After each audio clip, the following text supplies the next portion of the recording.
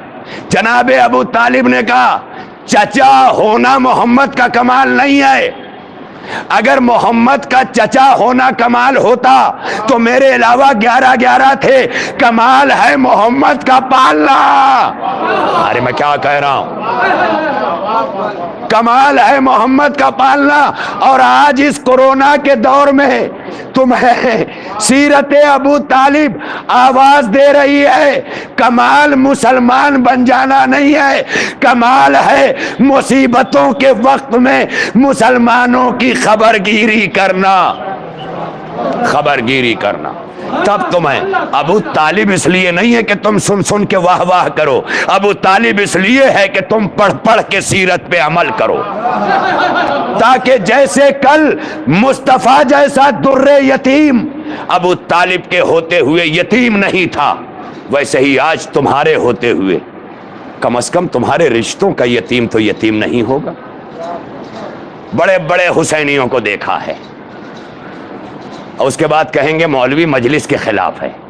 مولوی مجلس کے خلاف نہیں ہے، تمہارے عمل کے خلاف ہے کہ تمہیں لائن لگا کے مجلس کا انتظام کرنے کا تو ہنر آتا ہے، لیکن تمہیں اپنے ہی یتیموں کو، اپنے بھائیوں کے یتیموں کو، بہنوں کے یتیموں کو، رشتوں کے یتیموں کو پالنا نہیں آتا۔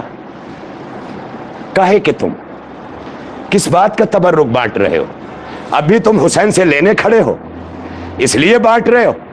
شیعہ بھی دو طرح کے ہیں، ایک حسین پہ اپنا سب کچھ لٹانے والے شیعہ، اور ایک عاشور کو بھی جھولی پھیلا کے حسین کے دروازے کے بھکاری شیعہ۔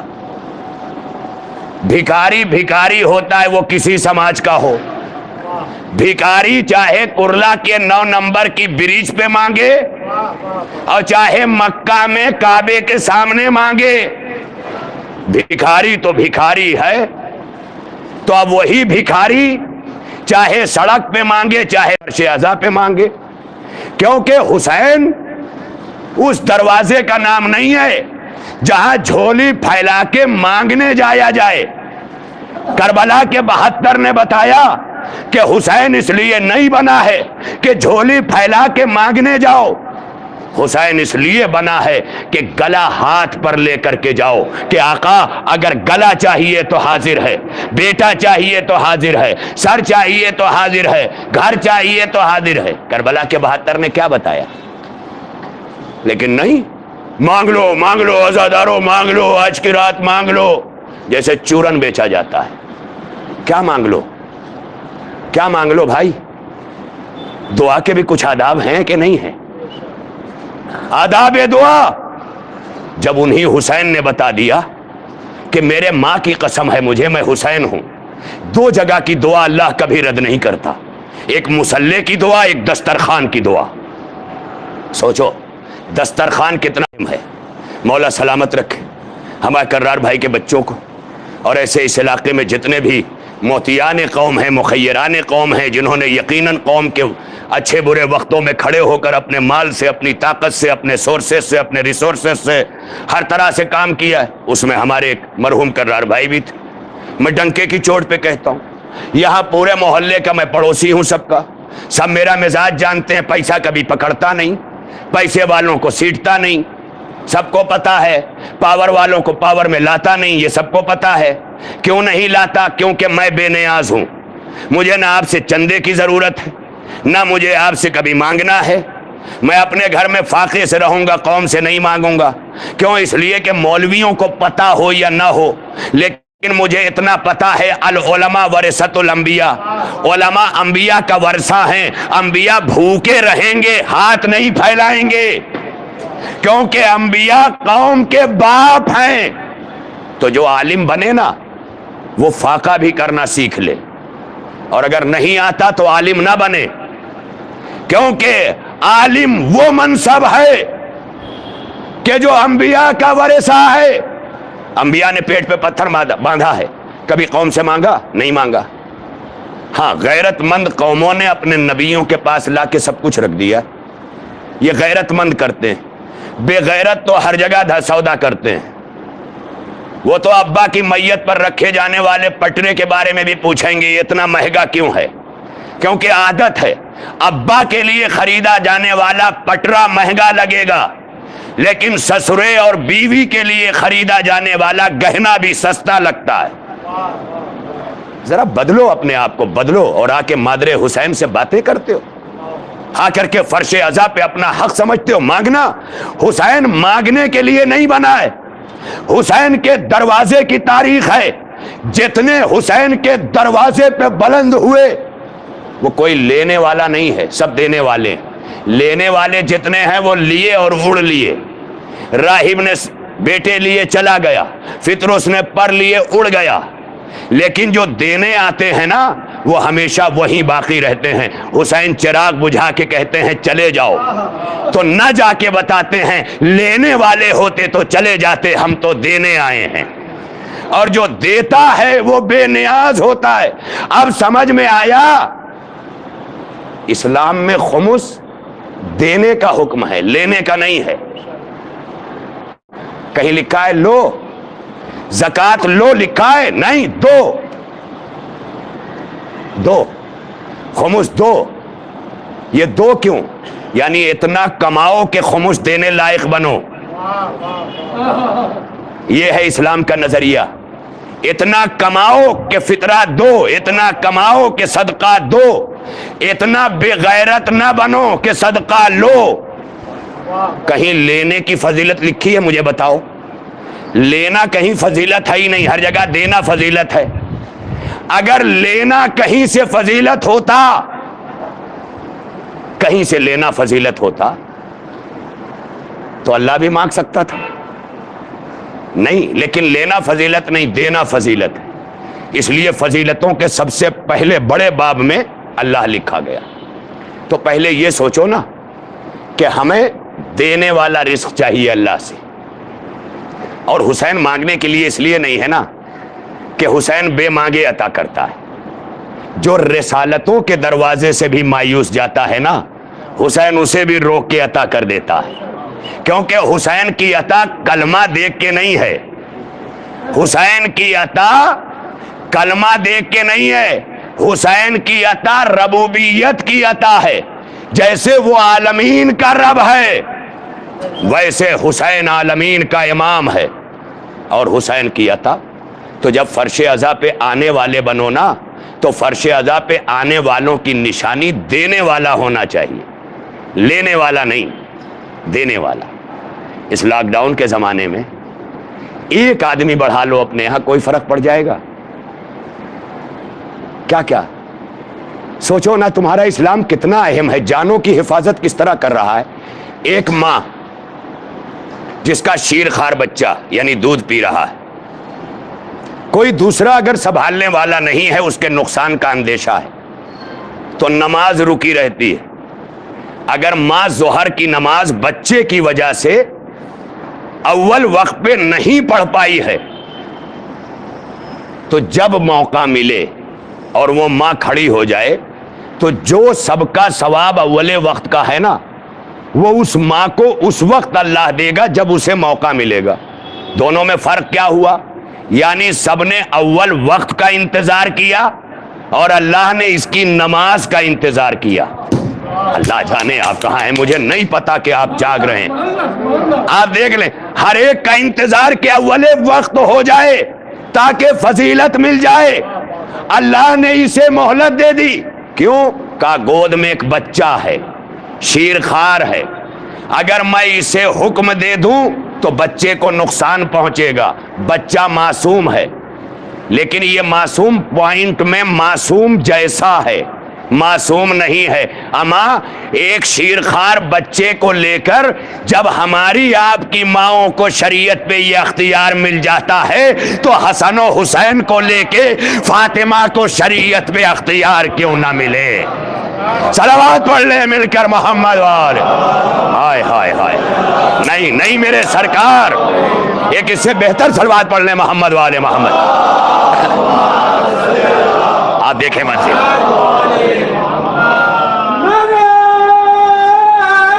حیدری سلامت رہیں. آپ دیکھیں کس منزل تک. ارباب کرم ہمارے لیے لمحات فکریہ ہے. تو بس میں اپنی زیادہ دیر تک گزارشات نہیں کروں گا، کیونکہ ہمیں گائیڈ لائن میں یہ بھی کہا گیا ہے کہ پروگرام شارٹ کیا جائے، یعنی جامع الکلم، یعنی مختصر گفتگو مگر جامع.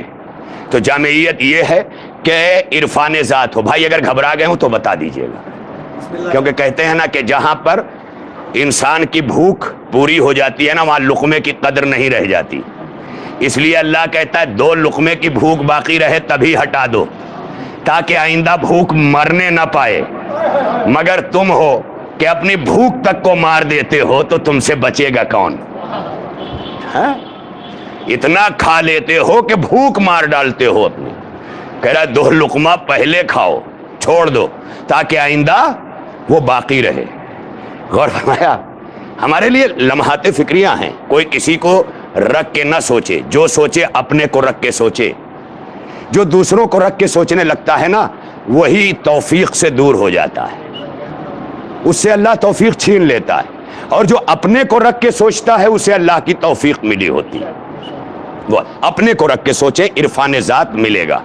تو ذات کی حفاظت ہوگی. جب اپنی پہچان ہوگی تو حفاظت ہوگی. مولا نے نہج البلاغہ میں فرمایا ہے کہ تقوی نام ہے صیانت ذات کا، یعنی اپنے وجود کی حفاظت کا نام تقوی ہے. گناہ تمہیں نقصان پہنچاتے ہیں، گناہ تمہاری فزیکلی طور پر بھی تمہیں باڈی کو نقصان پہنچاتے ہیں، اور اسپرچولی طور پر، روحانی طور پر بھی تمہیں نقصان پہنچاتے ہیں. لہذا انہیں گناہ بتا دیا گیا، ہانیکارک تمہارے لیے گناہ.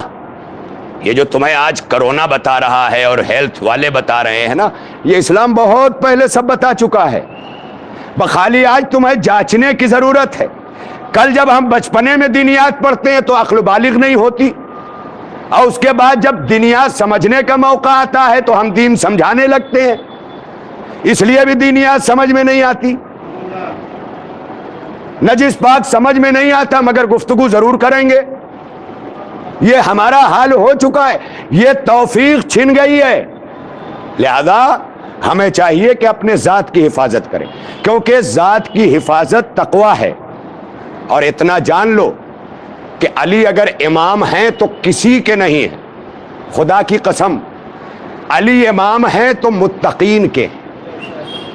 امام المتقین آپ پڑھتے ہیں نا، اس کا مطلب یہ ہے کہ ماتم کر کر کے، گھٹا پڑا پڑا کے لوگ اپنے منہ سے چاہے جتنا کہیں ہم علی والے، ہم علی والے، لیکن جب تقوی آ جائے گا تو اللہ نے وہ راستہ ہی بنایا ہے علی والوں کا. بس جانچ لو جو تقوی کے راستے پر ہے، علی انہی کا امام ہے بس. ورنہ مشکل کشا تو سب کے ہیں. وہ تو جگن ناتھ بھی بلائے گا تو آئیں گے. پہلوان بن کے اکھاڑے سے، کرکٹر گمبھیرتا سے پکار لے یا علی، تب بھی آ جائیں گے. کیوں؟ کیونکہ ان کا کام ہے مشکل کشا بن کے سب کے کام آنا. مشکل کشا وہ جو ذات، دھرم، مذہب، رنگ، نسل، علاقہ، دنیا، جہان، آسمان، مریخ، چاند، ستارے، یہ سب کچھ سب کی قید سے آزاد ہو کے جو سب کی مدد کرے وہ مشکل کشا. اور جو صرف متقین کا امام ہے وہ علی، سب کا نہیں ہے. اب قیامت میں قرآن کیا کہہ رہا ہے؟ یوم ندعو کل اناس بامامہم. ہم قیامت کے دن تمام انسانوں کو ان کے اماموں کے ساتھ بلائیں گے. ہو گیا فیصلہ. جو علی کو اپنا امام مانے گا، کیا اسے علی کا وہ فقیر اچھا لگے گا جو زکوٰۃ میں بھی علی سے مانگ رہا تھا؟ اس کا مطلب مانگنے والے اتنا بھی نہیں دیکھتے کہ کہاں مانگنا ہے. مانگنا جن کا کام ہو جاتا ہے نا، وہ اگر علی رکوع میں بھی ہو تو مانگنے سے باز. بھائی علی نے خود تو بڑھایا نہیں تھا ہاتھ، اس کا مطلب مانگنے والا جب مانگنے پہ آتا ہے تو یہ بھی نہیں دیکھتا کہ میں کہاں پہ مانگ رہا ہوں، لیکن جب دینے والا عالم نماز میں بھی دے دیتا ہے تو آیت ولایت اتر کے بتاتی ہے فضیلت لینے والے کی نہیں ہے، فضیلت دینے والے کی ہے۔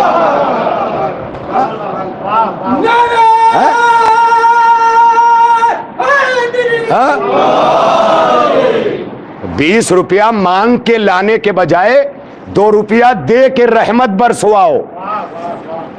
2 روپیہ دو رحمت برسے گی، لیکن 100 روپیہ مانگ کے لاؤ گے تو رحمت نہیں برسے گی، کیونکہ مانگنے پہ آیت نہیں آتی، عطا کرنے پہ آیت آتی ہے۔ فاطمہ نے روٹیاں دی، سورہ آیا۔ میں کیا کہہ رہا؟ روٹیاں دی، سورہ آیا۔ علی نے انگوٹھی دی، آیت آئی۔ یہ دینے پہ آنا بتاتا ہے کہ اللہ کی رحمت لینے پہ جوش میں نہیں آتی، دینے پہ جوش میں آتی ہے۔ یہی وجہ ہے کہ مانگ مانگ کے گھروں میں ٹائلز لگانے والے ٹائلز تو لگا لیتے ہیں، رونق نہیں آتی، لیکن جو گھروں سے دینے کا عادی ہے پلاسٹر گرا بھی ہے مگر رحمت برس بھی رہی ہے۔ دیکھ لو، مانگو سمجھ میں آ جائے۔ لہذا ہمارے مرحوم کرار بھائی، اللہ انہیں غریق رحمت کرے، کرلا میں کم از کم ان میں نام تھا کہ جو بھی دروازے پہ ضرورت مند آ جائے، اور مولا بھی کہتے ہیں کسی بھی سائل کو دروازے سے واپس نہ کرو، اپنی حیثیت بھر خود، لیکن اپنی حیثیت کا تعین دینے میں نہ کیا کرو، لینے میں کیا کرو۔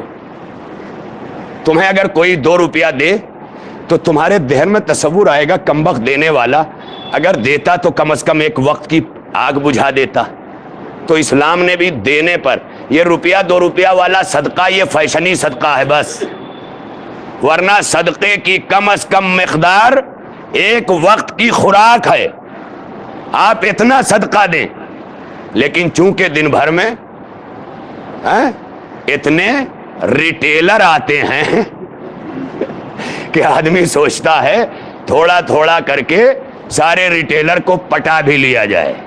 تو یہ اللہ کم پٹاتا ہے، یہ صدقہ بندے زیادہ پٹاتا ہے۔ یعنی دیکھیں پٹانے والی بات، اب اگر آپ کو میں نہیں پٹا سکا تو مجلس میں تمام کر دوں گا، تھوڑا سا یہ لازم ہے۔ تو ارباب کرم، ہمیں نیت کرو، جو دینے کے لیے سوچتا ہے نا اسے کہیں سے ایکسٹرا کچھ نہیں کرنا پڑتا۔ میں اکثر یہ بات کہتا ہوں کہ صبح میں 2 آدمی آنکھیں ملتے ہوئے اٹھے، ایک آدمی نیت کر رہا ہے یار آج کہاں کھاؤں، کس کا گھر دیکھوں، کس کا دسترخوان دیکھوں، کسے توڑوں، کیونکہ یہ بغیرت کھانے والے جو ہیں ان کے ہاں نئی نئی لفظیں استعمال ہوتی ہیں۔ اگر کسی بندے نے کھلا دیا کہ آج فلاں کو توڑا، ہاں یہ توڑائی بھی سمجھتے ہیں، یعنی بیوقوف بھی بنا سمجھتے ہیں، اسی لیے یہ کھاتے بھی ہیں اور گناہ بھی لیتے ہیں۔ اور وہ بیچارہ ایک تو عطا کر کے گیا ہی تھا، اس نے غیبت کر کے اپنا ثواب بھی لکھوا دیا، وہ کتنا فائدے میں رہا۔ اب بھی کہتے ہو بڑے بڑے کیوں ہو رہے ہیں، چھوٹے چھوٹے کیوں ہو رہے ہیں؟ اسلام میں چھوٹے بڑے کا معیار مال سے نہیں ہے، عمل سے ہے۔ لینے کا عمل ہوگا تو چھوٹے ہو جاؤ گے، دینے کا عمل ہوگا تو بڑے ہو جاؤ گے۔ صلوات پڑھیے مل کر محمد والے محمد۔ آپ دیکھ لیں، آپ دیکھ لیں، یہی وجہ ہے۔ گھر میں بڑا بھائی اگر بے غیرت ہو، گھوم گھوم کے کھائے، اور چھوٹا بھائی گھر چلانے لگے تو بڑا چھوٹا ہو جاتا ہے، چھوٹا بڑا ہو جاتا ہے۔ کیوں؟ اس لیے کہ اب بڑا چونکہ کام نہیں کر رہا ہے، چھوٹا کام کر رہا ہے، اب سر جھکائے کھڑا ہے۔ کیا ہوا بھائی؟ ارے وہ تھوڑا سا پیٹرول ڈالنا تھا گاڑی میں۔ جیسے ہی یوں ہاتھ کیا، چھوٹے نے یوں دیا، چھوٹا بڑا ہو گیا، بڑا چھوٹا ہو گیا۔ اب سمجھ میں آیا یہ سارے بغیرت عرب کے رسول کے پاس آ کے بڑے ہونے والے یہ آل محمد سے بڑے کیوں نہ ہو سکے؟ اس لیے کہ آل محمد سوائے عطا کرنے کے کبھی لینے والے نہ تھے۔ لہذا وہ بنو، وہ دروازہ ہوگا تو برکتیں ہوں۔ اللہ ہمارے کرار بھائی کو غریق رحمت کر، ہمارے مرحوم ظہیر حسن بھائی چچا پلاسٹک والے، یہ کچھ نام اس علاقے کے جو ہر طرف گونجتے تھے۔ کوئی نماز پڑھتا ہے تو اپنے آپ میں مطمئن ہے کہ میں نے تو پڑھ لی، اچھا وہ گوا رہا پڑھے ہو تو اب اس کو اپنی نگاہوں سے دیکھ رہا ہے تو اس قابل سمجھ رہا ہے کہ نماز میرے لیے بنی ہے، اس کے لیے نہیں بنی ہے، تبھی تو ایسے کہہ رہا ہے کہ وہ پڑھت رہا، یعنی جیسے کوئی غلط کام کر رہا ہو، اس طرح بیان کر رہے ہیں۔ نماز تو سب کے لیے بنی ہے نا، تو بھائی تمہیں کیوں اعتراض ہے؟ تم پڑھو اور اللہ سے قبول کرواؤ۔ اسی طرح جب عطا کرو نا تو دوسروں کے عطا پہ شک نہ کیا کرو، ارے نام کرے خاطر دے تھے، اما کچھ کرنے کے لیے دیا ہو مگر دینے والا تو ہے۔ اتنا بنو، اتنا بنو۔ بھائی فرعون کیوں خدا بنا؟ کیونکہ فرعون نے سب کو کھلایا، کسی سے نہیں کھایا، اور جس کا کھا رہا تھا نا اکیلے میں الٹ کے کہتا ہے کہ میں جانتا ہوں تو ہی خدا ہے اور میں خود نہیں بنا ہوں، انہوں نے بنا دیا ہے۔ بھائی فرعون کے جملے کو سامنے رکھ کر ہم نبی کے بعد کی تاریخ بھی جانچ لیتے ہیں، کیونکہ جو فرعون بولا تھا ایسے نبی کے بعد کی بھی حکومتوں میں بولنے والے موجود ہیں کہ میں نہیں بنا، انہوں نے بنا دیا۔ آپ دیکھ لیں، تو یہ ہے منزل۔ اللہ پروردگار ہم سب کو عطا کرنے والا بنائے، بس بڑے ہو جائیں گے۔ وہی قومیں بڑی ہیں۔ مولا کہتے کھلاؤ تاکہ حکومت کرو، مت کھاؤ کہ تمہاری رگوں میں محکوم خون بنے۔ جب کھلاتے ہو نا تو نمک مذہب بدلوا دیتا ہے۔ پہلے کی زمینداریوں کی قسم، تمہارے بڑے بڑے جلوس کسی کا مذہب نہیں بدلوا پائے۔ آج روٹنے کے بعد ہر ذات کے لوگوں کا شیعہ ہونا دلیل ہے کہ حسین کے نام پر کھلایا جانے والا نمک نہ جانے کتنی نسلوں کو بدل کے چلا گیا۔ کھلاؤ کھلاؤ، روڈ شو نہ کرو، بہت ہو گیا تھا نا۔ حسین دیکھتا ہے تمہارے بڑے پیدل قافلے چل رہے تھے، لیکن قافلوں کی شوٹنگ جو ہو رہی تھی اور سوشل میڈیا پہ چل رہی ہے وہ تم بھی اپنی نگاہوں سے دیکھ رہے ہو۔ اگر اسی کا نام جلوس ہے تو کبھی باہر نہ نکلنا، کیونکہ یہ حسین کا جلوس نہیں ہے۔ جہاں بے غیرت لڑکیاں لڑکوں کے ہاتھ تھام کر پیدل احساس کربلا کا سفر کر رہی ہوں، یہ احساس کربلا کی غیرت کو قدموں سے کچلنے والا قافلہ ہے۔ یہ جو سروں کو کھول کر لہراتی ہوئی بچیاں جو سفر اور احساس کربلا کے نام پہ چل رہی ہیں، یہ زینب کو پرسہ دینے نہیں جا رہی بلکہ زخموں پہ تازیانے لگانے جا رہی۔ ارباب عزا، میں یوں بھی یہاں بڑا متاثر ہوا۔ 24 محرم کا جلوس یہاں برآمد ہوتا ہے، پہلے سال کے آغاز پر بھی میں تھا۔ وہ جلوس ترقی کرتے کرتے آج یہاں کی نشانی علامت بن گیا۔ وہ جلوس یہاں کی 3 منزلیں طے کرتا ہے۔ پہلی منزل پر کرار بھائی نے اسی طرح سے اپنے دروازے پہ روکا جیسے گاؤں میں مائیں کہتی ہیں کہ آقا کا ذوالجناح میرے دروازے پہ پہنچا دینا۔ جلوس رکنے لگا، یہاں سے پیغام جانے لگا، اور اس کے بعد یہاں سے آگے بڑھ کر اجو مرزا کے دروازے پر، برادرم اجو مرزا، وہاں سے بھی ایک پیغام جاتا ہے۔ اور میں نے ہمیشہ یہی درخواست کی کہ تم امام باڑوں میں اپنے حسین کو ہمیشہ روتے ہو، لیکن جب روڈوں پہ بیٹھا کرو تو حسین پہ رویا نہ کرو، بلکہ اپنے مظلوم حسین کو پہنچایا کرو، دوسری آنکھوں میں حسین پہنچایا کرو، اور اس کے لیے اچھے علماء، اچھے خطبہ، اچھے وقتہ، اچھے پروقتہ کو وہاں پہ آواز دو، تاکہ تمہارا وہ مظلوم پہنچ جائے کہ جو آج تک کائنات کی پیاس کا ضامن ہے وہ اتنا پیاسا تھا کربلا میں کہ اس کا 6 مہینے کا بچہ ہاتھوں پہ شہید ہو گیا۔ بس عزادارو، آپ کی زحمت تمام ہے مگر غم حسین میں رونا زحمت نہیں ہے۔ کیوں؟ اس لیے کہ ٹوٹی ہوئی پسلیاں لے کر اجڑی ہوئی قبر سے ایک ماں تمہارے آنسوؤں کے لیے مجلس عزا میں آ جاتی ہے۔ اے میرے حسین کے رونے والوں، تمہارے حسین کی دکھیاری ماں آ گئی۔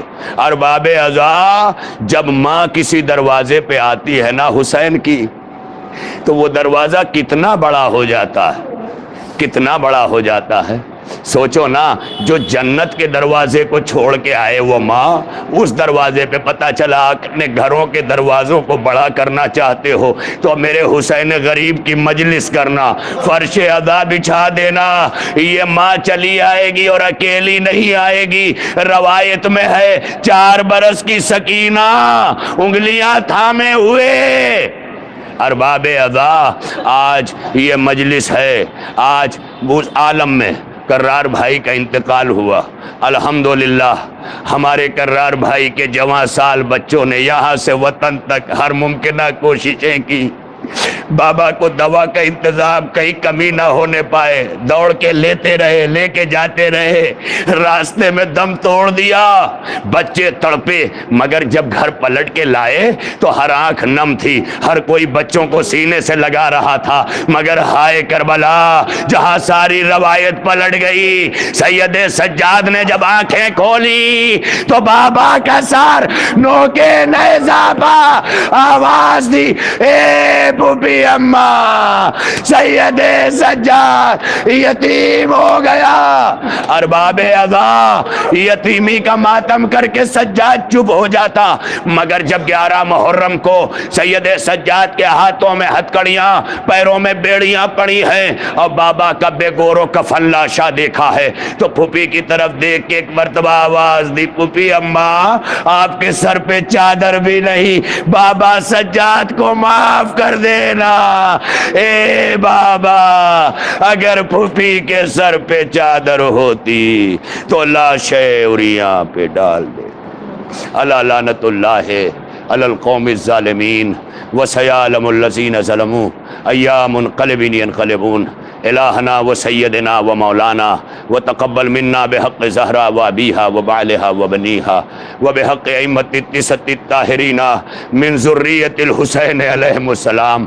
پالنے والے ہم سب کی اس عبادت عظمیٰ کو قبول فرما مولا، ہم سب کی اس شرکت کو پروردگار مادر حسین کے حضور ہمارے ان اشک عزا کو قبولیت عطا فرما۔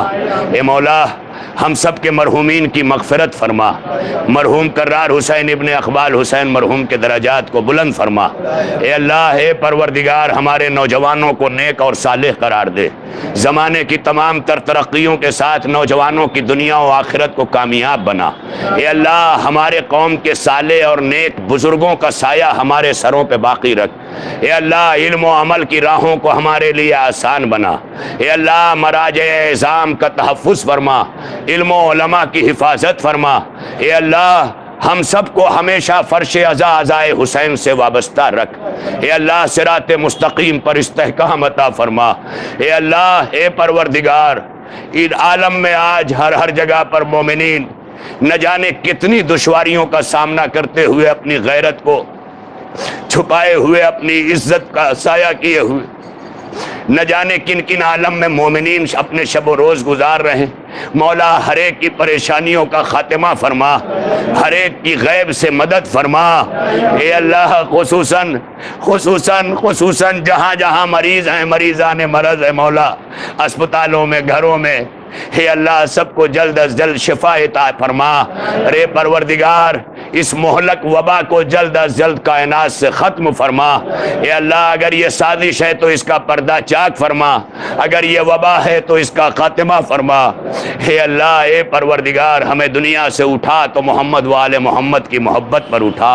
اے اللہ، دنیا میں زیارت حسین اور آخرت میں شفاعت حسین نصیب فرما۔ اے اللہ، اپنی آخری حجت امام زمانہ کے ظہور میں تاجیل فرما۔ اے اللہ، ہم سب کو ان کے ناصرین میں شامل ہونے کے قابل بنا۔